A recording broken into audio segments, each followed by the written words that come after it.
Hello, my name is Consuelo. I am a 44-year-old mother, wife, and family nurse practitioner. Throughout my life, I've struggled with my weight and my own health problems. As a patient, I realize that the healthcare system is not designed to help patients understand their health. Now, in my own practice, I enjoy helping patients learn what is really going on in their bodies so that they can make better decisions for themselves. My motto is good health, good vibes, happy life. I hope you join us and make us part of your health journey. Now, on to today's health talk. Information provided on this channel is for educational and informational purposes only and is not intended as medical advice. I am not your medical provider, and this content is not a substitute for seeking medical care, diagnosis, or treatment. Always consult with your healthcare provider before starting any supplement, medication, or health program, especially if you have medical conditions or are taking prescription medications. Statements regarding supplements have not been evaluated by the Food and Drug Administration. These products are not intended to diagnose, treat, cure, or prevent any disease. Use of any information provided on this channel without first consulting with your healthcare provider is solely at your own risk.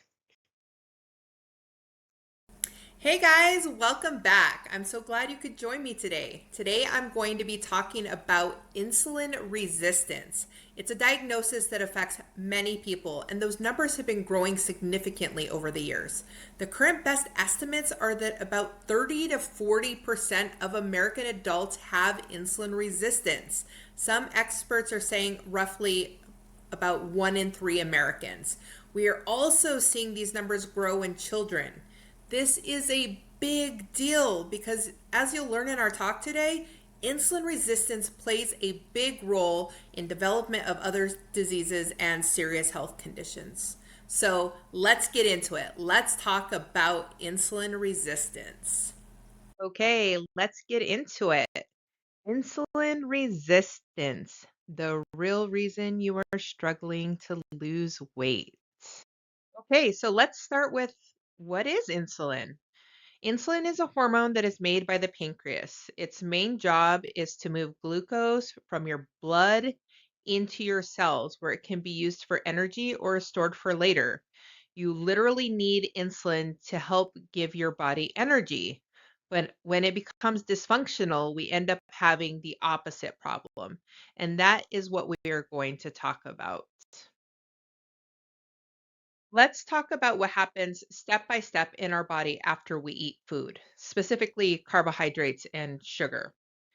First, we'll talk about what carbohydrates are. Carbohydrates are one of the main types of nutrients in food. Its main job is to give your body energy. There are simple carbohydrates. These break down quickly. Examples include table sugar, candy, soda, fruit juice, white breads, and pastas. Then there's complex carbohydrates. They break down more slowly. They usually contain fiber. Examples include whole grains such as oats, brown rice, and quinoa, beans and lentils, vegetables, and whole fruits.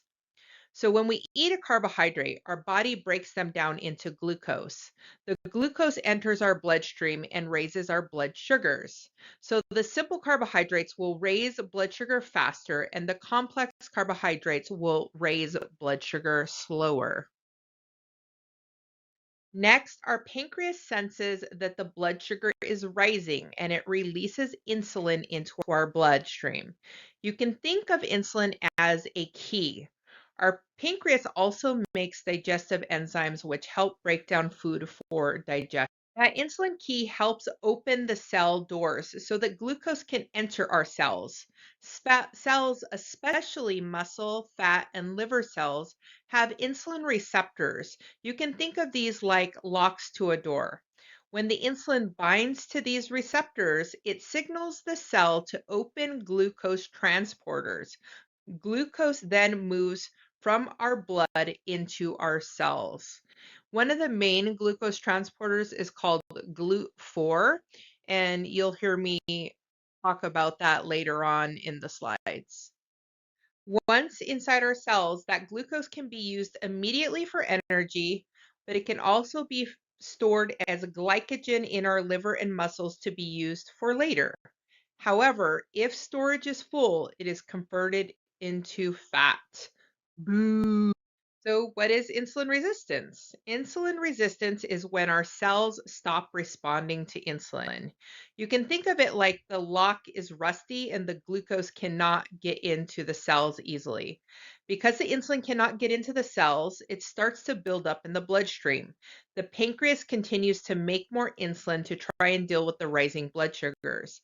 The body becomes flooded with insulin. Why do our cells stop responding to insulin? Well, there are a few different contributing factors. One major reason is having constant high insulin levels. If insulin is released too often, cells protect themselves by responding less.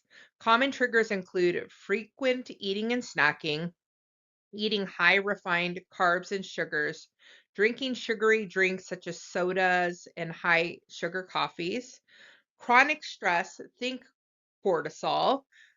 Side note, I will have a video about cortisol and stress hormones. Sleep deprivation. Having constantly high insulin levels leads to fewer insulin receptors on the cell surfaces and receptors that don't signal well internally. Cell logic is like, hey, if insulin keeps knocking all day, I'm going to stop answering. Another contributing factor is fat inside the cells blocks insulin signaling. When excess calories are stored as fat, it accumulates in the muscle and liver cells. Think fatty liver. The toxic fat byproducts will build up, and these will jam the insulin signaling pathways. In this scenario, the insulin still binds to the receptor, but the signal can't travel inside the cell. It's like the key fits, the lock turns, but the door mechanism is broken. Another big contributor is chronic inflammation. Chronic inflammation interferes with insulin signaling. Low grade inflammation is very common in obesity and metabolic syndrome because enlarged fat cells become stressed, hypoxic, and dysfunctional, which activates immune cells and drives continuous cytokine release. Inflammation causes the release of cytokines because cytokines are the body's communication system for coordinating an immune response. They tell the cells what happened, where it happened, and what to do next. When tissue is injured or infected, the body needs to detect danger, recruit help, control damage, and repair tissue. Cytokines are the chemical messengers that make all of this happen.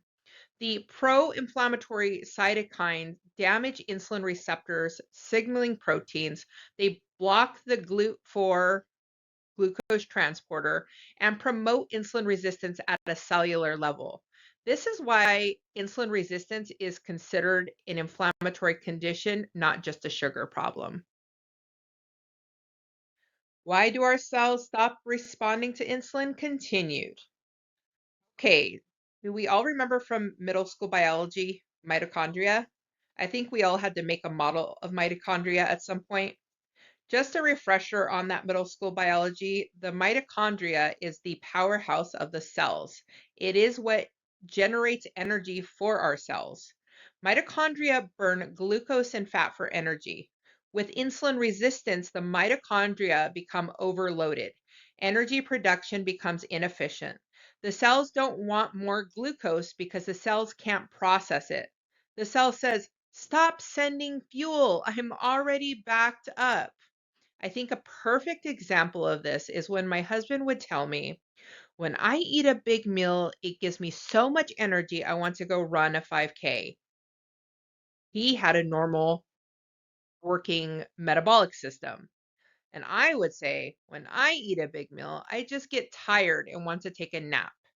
With insulin resistance, the food we eat is not being used to make energy, it is just making us tired.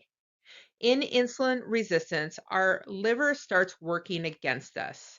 Remember, our liver stores glucose.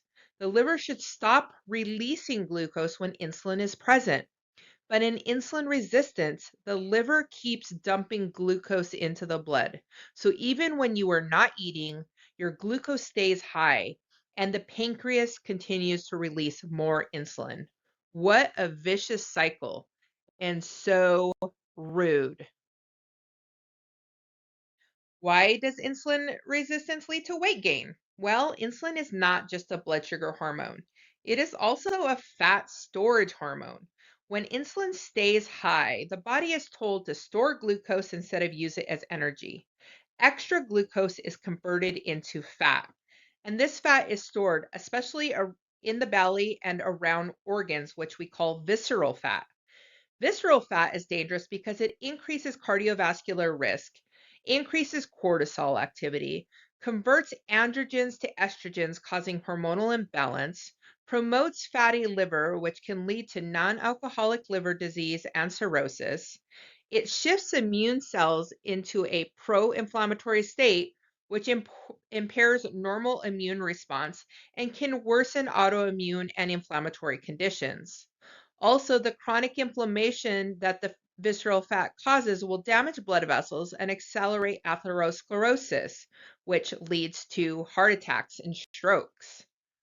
As the fat cells become larger, they become even more insulin resistant. So, the more weight we gain, the easier it becomes to gain more weight and the harder it becomes to lose weight.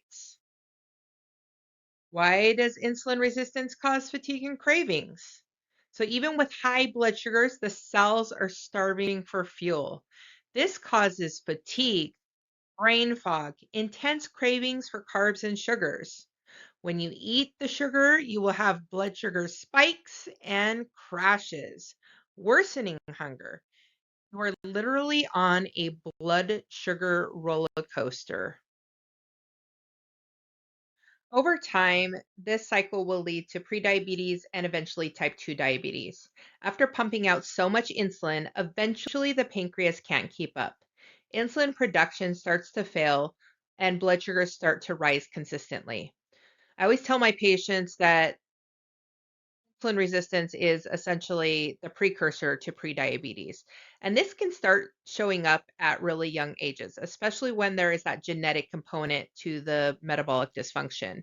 We will oftentimes see patients in their teenage years, early 20s that start to experience the reactive hypoglycemia. They eat something sweet and then they have these episodes of low blood sugar. And oftentimes we don't really know what's happening there for a lot of people. Eventually, you will start to see A1Cs in the pre diabetic range. And this has been a little bit of a moving target over the years. They used to say you weren't pre diabetic until your A1C was 6.0. Now it's all the way down to 5.7. So you're starting to be considered pre-diabetic at 5.7. This is really just like a warning area for patients like, hey, if you don't pay attention to what's going on here, you might become a diabetic. And so I think they keep on moving that number back a little bit more to maybe help people start paying attention a little sooner so we don't get to that diabetic range. Once your A1C is 6.5, then you are considered to have type 2 diabetes. The good news is that insulin resistance is reversible in the early stages.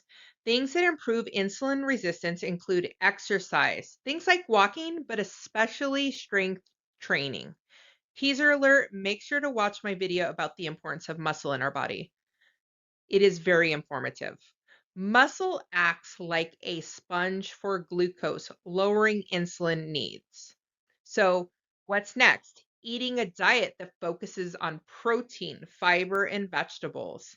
In the video talking about the importance of muscle, I will go over how much protein you should be eating daily to help support and build more muscle mass. Of course, we need to reduce sugars and starchy carbohydrates such as pasta, rice, and bread. You have to also be careful about not eating too much fruit. The best fruits are strawberries and blackberries. The worst fruits are grapes, mango, pineapple, and bananas. If it tastes super sweet, it has a lot of sugar. And if you're dealing with severe insulin resistance, this can keep you from reversing the vicious cycle. I'm not saying that fruit is bad. I'm just saying that if you're really wanting to focus on improving that insulin resistance, you will need to limit fruit or choose that low sugar fruit in the beginning. Quality sleep. That's the next really important thing. I can't stress just how important this is. Bad sleep quality can have such a bad effect on physical and mental health. I will be dedicating an entire video just to talking about the importance of good sleep. Even modest weight loss, 5 to 10%, can start reversing the insulin resistance. Just like I said that the more weight you gain, the easier it becomes to gain more weight. Well, it's also true that as you start to lose weight, the insulin resistance will start to improve, which will make additional weight loss a little easier. And lastly, some medications and supplements can help as well. So now I would like to focus a little more on medications and supplements. For medications, the most common medication used is metformin. This medication is often started when patients are pre-diabetic and in women with PCOS. Metformin has three main ways it works. One, it turns down glucose production in the liver. Our liver constantly releases glucose into the bloodstream, especially overnight. Metformin suppresses hepatic glucogenesis, so the result is less glucose dumped into the blood. Number two, it improves insulin sensitivity in muscle and fat. Metformin helps cells to respond better to insulin. Insulin receptors work more efficiently. Glucose moves into the muscle cells more easily. Less insulin is needed to do the same job. Three, it reduces glucose absorption from the gut. It slows intestinal glucose absorption and increases GLP-1 activity slightly. That all sounds great, and it really is for many patients. However, it can have heavy GI side effects. Nausea, diarrhea, and bloating are the most common side effects. Long-term use can also lead to low vitamin B12. The next and the newest and most popular medications are, of course, the GLP-1 medications. Please see my dedicated video explaining GLP-1 medications for a better understanding of these medications. I'm going to give a quick overview now, but the other video will give a much more in-depth explanation.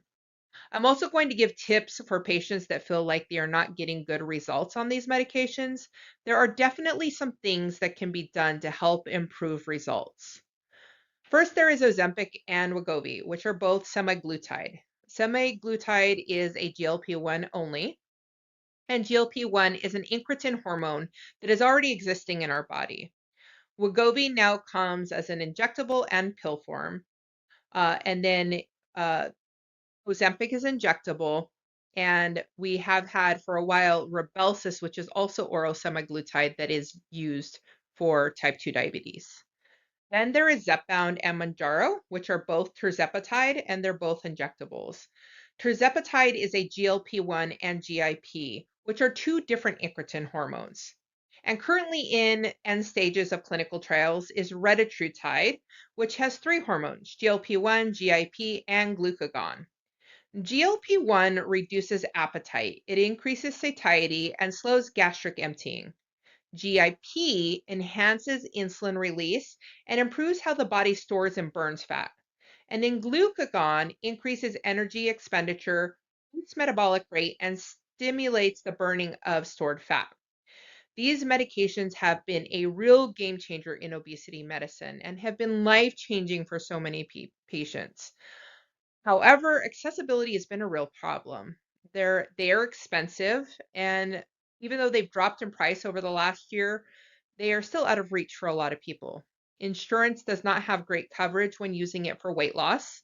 There is better coverage for type 2 diabetes, but it really frustrates me as a primary care provider because I would like to help people before they get to type 2 diabetes. There are some patients that don't do well due to the side effects. If you watched my introduction video, I mentioned that I tried both semaglutide and tirzepatide. On both medications, I did fine on the lower doses, but as the doses increased, the side effects became so severe that I ultimately had to discontinue. For me, it wasn't worth feeling bad every day. Now, of course, I have had many patients that get minimal or no side effects and have done very well on the medications. Just like everything else, there's going to be patients that do well and others that get the side effects, and you don't really know until you try. Okay, now on to supplements. There are many, many patients who do not want prescribed medications. They want to know what they can do to prevent needing prescribed medications. There are several natural supplements that have been shown to be helpful with metabolic health. First one, myoinositol. It's a natural substance that your body already makes. It acts like a helper messenger inside the cell. So when insulin knocks on the door, Myoinositol helps carry the signal inside the cell. It makes the lock respond better. It improves the cell's ability to take in sugar. So instead of making more insulin, it helps your body use insulin more efficiently. What that means for you, when insulin works better, blood sugar levels improve. Insulin levels can decrease. Fat storage signals calm down. Energy levels may improve, cravings may lessen. In people with PCOS, it can also help regulate ovulation, possibly lower testosterone levels, and possibly improve fertility. Why it's considered gentle. Unlike medications that force insulin higher, myoinositol works with your body's natural signaling system, does not usually cause low blood sugars, and it is generally well tolerated. I think this is a good time to remind everyone that I'm always going to use language like can and might. I say that because not every person is going to get the same results. There's not one medication or supplement that will work for every single person. There will always be people who get side effects or who do not respond well. We all metabolize things differently due to enzymes in our liver. And because the human body is so incredibly complex, there can be other underlying problems which may be influencing how we respond to treatments. People who should not take myoinositol or should take it with guidance include patients with bipolar disorder. Myoinositol can affect serotonin and dopamine signaling. This can trigger mania or hypomania in these patients. This should not be used in children or adolescents unless prescribed and closely monitored. This would need to be under the guidance of a pediatrician or someone that could monitor those patients. It should also not be used in pregnancy unless cleared by an OB. If you experience very low blood sugars or reactive hypoglycemia, caution will be needed. And that's going to go with any of these supplements that can influence our metabolic health. You'll always want to be watching out for low blood sugars. This would be more problematic if you were on GLP-1s, metformin, berberine, low carb diets, or any other diabetic medications. Advanced kidney disease. Inositol is renally cleared, and this is not well studied in patients with a GFR less than 30. Another one of my very important disclaimers is that you should always discuss any new diet, supplement, or exercise program with your healthcare provider. I am not giving any specific medical advice. I am giving general health information. None of this information should be used to make a self diagnosis. It is important that you see a healthcare provider for labs so that you know if there are any underlying health conditions like kidney disease, which could be worsened if you take certain medications or supplements. It really is important to have a provider who understands your full clinical picture. You can definitely use the information I give here as a conversation starter with your provider. If you are interested in lifestyle changes and a more natural approach to treating your health conditions, you can share this with your provider and ask if these things would be appropriate and safe for your situation. Sources of myoinositol include supplements. You can check out our metabolic balance support for women, which has several of the supplements I'll be talking about. This really isn't appropriate for men because it has chasteberry, which is a supplement that could negatively affect testosterone. If there are any men watching that would be interested in a supplement, drop a comment. If we have enough interest, I will work with my manufacturer on making a supplement that is appropriate for men as well. I would like to say that we are proud to be working with manufacturers that are GMP certified in FDA approved facilities. The products are produced in the USA and they are dedicated to using only quality ingredients. I did spend a lot of time finding manufacturing partners that could produce quality products. These are products that I have vetted myself and I use, and so do my family members. I know not everyone can afford supplements and everyone deserves to have good health. So I will always be discussing lifestyle changes and foods that can be used to help as well. So natural sources of myoinositol include legumes and beans such as chickpeas, lentils, navy beans, kidney beans, these are the top sources. Also, brown rice, oats, barley, and whole wheat.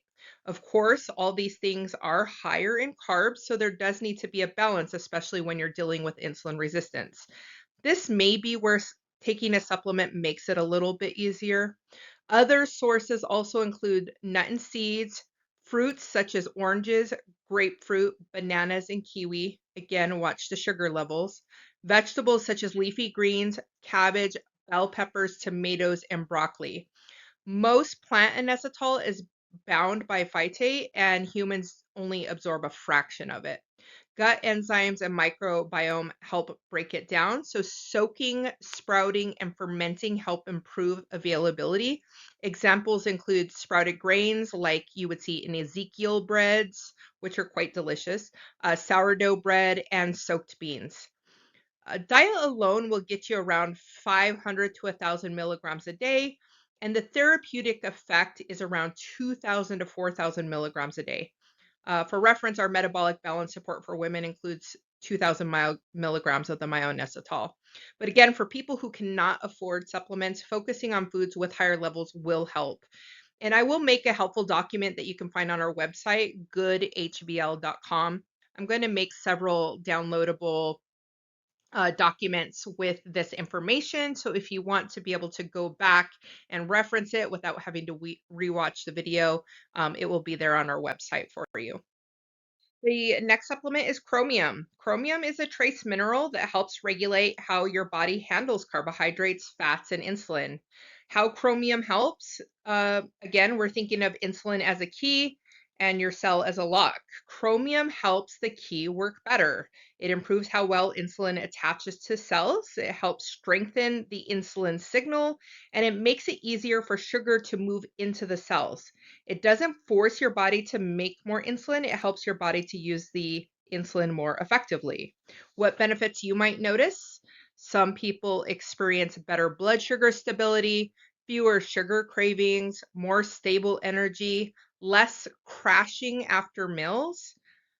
People who may be low in chromium include people who have diet high in refined sugar and white flour, chronic stress, older adults, pregnancy, type 2 diabetes due to increased urinary loss. Who should not take chromium or who needs closer monitoring? Patients with advanced kidney disease. Many medications and supplements are excreted through the kidneys, so this is going to be a common warning for most medications and supplements. Severe liver disease. Chromium can increase oxidative stress in the liver cells, so avoid in cirrhosis or active hepatitis. Pregnant or breastfeeding, again, this would need to be monitored by an OB. Children and adolescents. Patients using insulin or other diabetic medications, again, we're going to need to watch out for low blood sugars. History of allergic reaction to chromium. It is a known contact allergen, and oral supplements can trigger dermatitis. This is relevant in people with chromium or nickel sensitivity. Patients with bipolar disorder or severe mood instability, chromium can influence serotonin and dopamine pathways. Use caution in autoimmune disease. Chromium may alter immune signaling. Use caution in patients who frequently take NSAIDs or other medications which affect the kidney function. Concurrent or chronic use of both agents could stress the kidneys. I always say that kidneys are the drama queen of our body organs. They get stressed very easily. You do need to be mindful with not overtaking certain medications or supplements so that you don't stress your kidneys, and always drink enough water. Of course, if you have congestive heart failure, follow the fluid restriction set by your cardiologist. The most studied and effective types of chromium, I'm going to say all of these wrong, I guarantee it. Chromium piconolate, chromium nicotinate, and chromium polynicotinate. And this is the one that is in our metabolic supplement. Typical dosing is 200 to 1,000 micrograms daily. Our supplement has 250 micrograms. Doses greater than 1,000 micrograms is not recommended. So sources include obviously the supplements. Top food sources are whole wheat, oats, barley, brown rice. Refining grains removes most of the chromium. So all of the white breads and white pastas are not going to have the chromium. Vegetables include broccoli, green beans, potatoes, especially with the skins, romaine lettuce, and mushrooms. Also legumes. Animal sources, liver is very high. I hate liver, but some people like it. Beef, turkey, chicken, and eggs. Nuts and seeds, Brazil nuts, almonds, peanuts, and sunflower seeds. Fruits include apples with the skin, bananas, grapes, and oranges. Other sources include brewer's yeast, which has the highest known source, black pepper, garlic. Um, Food easily meets our basic needs, but higher doses used for insulin resistance usually require supplementation. But again, if you can't afford the supplements, focus on the foods. That is fine. It's better than nothing. All right, our next supplement is alpha lipoic acid. It's a naturally occurring compound in the body that helps with energy production. It may help insulin resistance in two main ways. First, it helps cells use sugar more effectively. Some research suggests that alpha lipoic acid may help muscle cells take in more glucose from the bloodstream, improve how cells respond to insulin. You can think of it as helping the door open more easily when insulin knocks. This can reduce how hard your body has to work to control blood sugar. Number two, it acts as a powerful antioxidant. This is a big part of how alpha lipoic acid works. What are antioxidants? Our body naturally produces small, unstable molecules called free radicals, also called reactive oxygen species or ROS.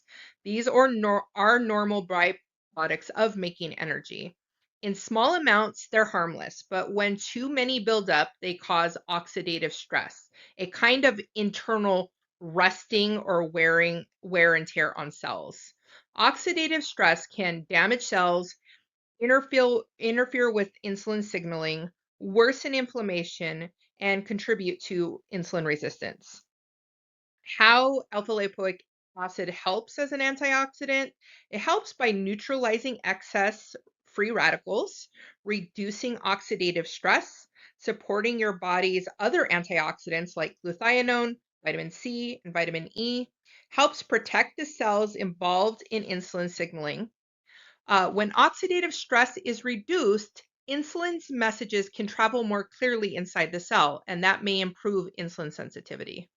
Why this matters? High blood sugar and insulin resistance increase oxidative stress, and oxidative stress can worsen insulin resistance. It becomes a cycle. Alpha lipoic acid may help break that cycle by supporting healthier energy production, reducing oxidative stress, improving how cells respond to insulin.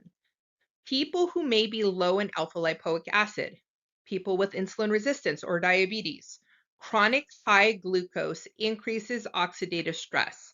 Alpha lipoic acid gets used up faster trying to neutralize the free radicals. Mitochondrial dysfunction reduces alpha lipoic recycling. The worse the insulin resistance, the higher the demand. Older adults, our body's production of alpha lipoic acid declines with age. Mitochondrial enzyme activity decreases, and this leads to increased oxidative burden. Chronic inflammation or oxidative stress. This would include patients with obesity, metabolic syndrome, autoimmune disease, smokers. Alpha lipoic acid is consumed rapidly in these states. Thiamine, which is vitamin B1 deficiency. This is a big one. Alpha lipoic acid is needed for thiamine dependent enzymes called pyruvate dehydrogenase. With low B1, alpha lipoic acid cannot function properly. This is common in alcohol use, bariatric surgery, chronic diuretic use, and malnutrition. Of course, next one is alcohol use disorder. This depletes thiamine, impairs mitochondrial enzyme complexes, increases oxidative stress. Again, alpha lipoic acid needs vitamin B1 to work safely and effectively. Poor mitochondrial function seen in sedentary lifestyle, chronic fatigue, long-standing insulin resistance, and menopause-related metabolic slowdown. Low mitochondrial activity equals poor alpha lipoic acid utilization. Low dietary intake of sulfur-containing foods. Alpha lipoic acid is synthesized from sulfur-containing amino acids. This would be seen in low intake of eggs, meats, garlic, onions, and cruciferous vegetables. Heavy metal exposure. Alpha lipoic acid binds metals. It gets consumed during detoxification, and chronic exposure increases depletion. Who should not use or will need closer monitoring? people with frequent low blood sugars or on insulin or other diabetic medications. Thiamine deficiency. So again, that's vitamin B1 deficiency. Alpha lipoic acid increases thiamine utilization. It can worsen neuropathy or neurological symptoms if the vitamin B1 is low. High risk groups include alcohol use disorder, bariatric surgery patients, chronic diuretic use, and patients with malnutrition. You do need to correct low vitamin B1 before using alpha lipoic acid. Pregnant and breastfeeding women, unless directed by an OB, children and adolescent patients, glucose regulation and nervous system are still developing. So, this again would be on an individual basis with close guidance. Um, you need to use caution in autoimmune disease. Alpha lipoic acid can shift immune signaling. Thyroid disease. Alpha lipoic acid may reduce the absorption of thyroid meds, and it needs to be separated by at least 4 hours. Now, those of you that take levothyroxine or thyroid meds, we usually say first thing in the morning with a full glass of water, and you wait 45 minutes to an hour. This needs to be 4 hours. So you might see abnormalities in your thyroid lab if you were doing that.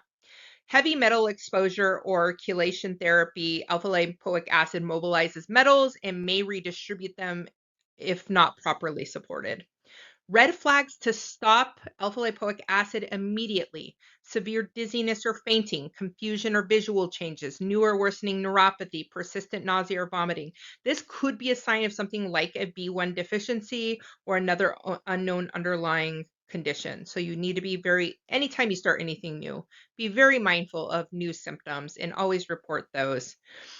Sources of alpha lipoic acid include supplements. Again, in our metabolic support supplement, it's in a safe amount. Food sources provide smaller amounts. Animal-based sources have the highest bioavailability, especially organ meats, liver, heart, and kidney. Red meat, chicken, turkey. Animal foods contain alpha lipoic acid already bound to mitochondrial enzymes, which is how the body naturally uses it. So it's going to be more available. Plant-based sources include spinach, broccoli, Brussels sprouts, tomatoes, peas, and potatoes with the skin. Other contributors are brewer's yeast and rice bran. Dietary alpha lipoic acid intake is about 1 to 5 milligrams a day at most. The therapeutic dose for insulin resistance is anywhere between 250 to 600 milligrams a day. Our supplement has 250. Also, a side note, alpha lipoic acid is made in the mitochondria from sulfur-containing amino acids, cysteine and methionine. This requires iron, magnesium, and B vitamins. So, again, if we are deficient in some of these other nutrients, our body's going to have a hard time making what it needs. Okay, the last supplement I'm going to talk about is CoQ10. It's a vitamin-like substance our body naturally makes. It plays two very important roles. It helps your cells to make energy, and it acts as an antioxidant, protecting your cells from damage. Levels of CoQ10 can decline with age and may be lower in people with metabolic conditions. CoQ10 helps your cells make energy more efficiently. Inside each cell are tiny power plants called mitochondria. These are responsible for turning the food you eat into usable energy. CoQ10 is essential for this energy production process. When mitochondria don't work efficiently, cells may not use glucose properly. More oxidative stress can be produced. Insulin signaling can become less effective. By supporting healthy mitochondria function, CoQ10 may help cells use energy, including glucose, more efficiently. This can support better insulin sensitivity. CoQ10 reduces oxidative stress. Your body naturally produces the molecules called the reactive oxygen species, like we talked about before, the free radicals, when it makes energy. In small amounts, again, they're normal, but when they build up, they cause oxidative stress, which interferes with the signaling. Oxidative stress can disrupt how insulin communicates with cells. It promotes inflammation and it worsens insulin resistance. CoQ10 works as an antioxidant, meaning it helps to neutralize the free radicals and protects cells from damage. When oxidative stress is reduced, insulin's message can travel more clearly inside the cell, helping to improve insulin sensitivity. It may help reduce inflammation. Low-grade inflammation often goes hand in hand with insulin resistance. CoQ10 has been shown in some studies to help reduce the markers of inflammation, which may further support healthy insulin function. Why this matters: insulin resistance is often linked to mitochondrial dysfunction, oxidative stress, chronic inflammation. CoQ10 may support all three areas, improves cellular energy production, acts as a powerful antioxidant, and helps reduce that inflammation. So, who is most likely to be low in CoQ10? Statin users. They are at highest risk group. Statin blocks the pathways that make both cholesterol and CoQ10. This is why statins cause fatigue, muscle pain, and worsen insulin resistance.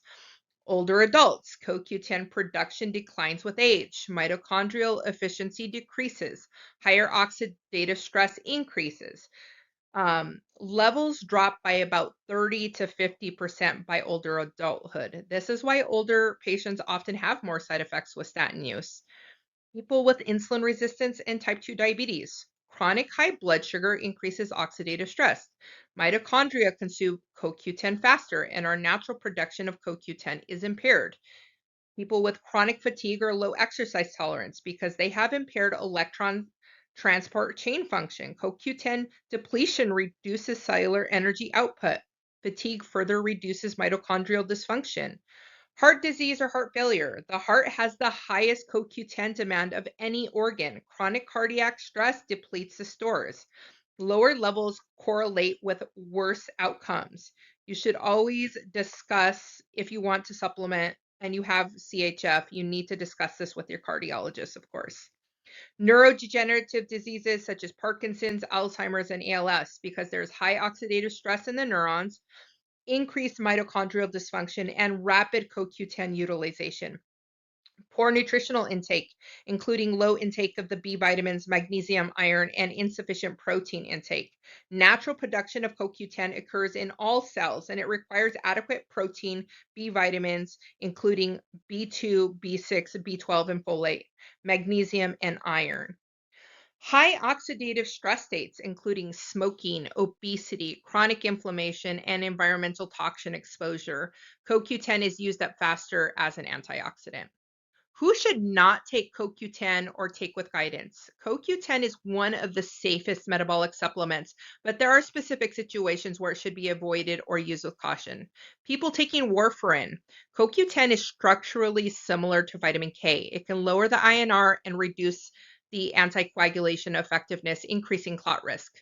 People with known CoQ10 allergy, rare, but it can include rash, itching, GI upset, headache, of course, pregnant or breastfeeding women, again, children and adolescents. Use caution with people on blood pressure medications. CoQ10 can mildly lower blood pressure. People on insulin or other diabetic medications. People undergoing chemo or radiation. CoQ10 antioxidant effect may interfere with oxidative-based cancer therapies. People with liver disease, CoQ10 is metabolized by the liver, and there is limited data in advanced liver disease.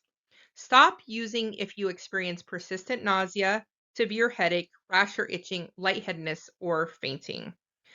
Sources of CoQ10 include supplements, foods. Best natural source comes from animal-based sources, organ meats, beef, pork, chicken, fatty fish such as sardines, mackerel, salmon, and trout. Animal foods contain CoQ10 in the form your mitochondria actually use. So we're going to utilize those better.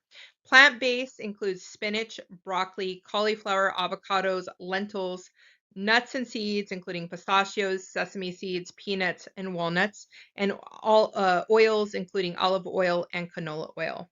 The average diet provides around 3 to 6 milligrams a day. The therapeutic benefit typically requires 100 to 300 milligrams a day. So even a very CoQ10 rich diet may have trouble reaching those therapeutic levels. Again, our metabolic support supplement has around 100 milligrams. Just like I tell my patients, I am so proud of you for showing up for your health. I know this can all be so overwhelming. I hope my videos help you to better understand your health treatment options to discuss with your healthcare provider. If you have any ideas for future videos, drop them in the comments. I will do my best to put together high quality content on a variety of subjects. I look forward to being a part of your journey to better health. As always, if you enjoyed today's video, please hit the like button. Maybe even drop a comment telling us what you liked and even what you did not like. If you want to see future videos, hit that subscribe button. This will also really help to support our channel and help us reach more people. Also, visit our website at goodhbl.com. This is where you will find the products that we talk about, but also downloadable versions of all the information we make videos about so you can use it for future reference. And again, thank you for making us part of your health journey.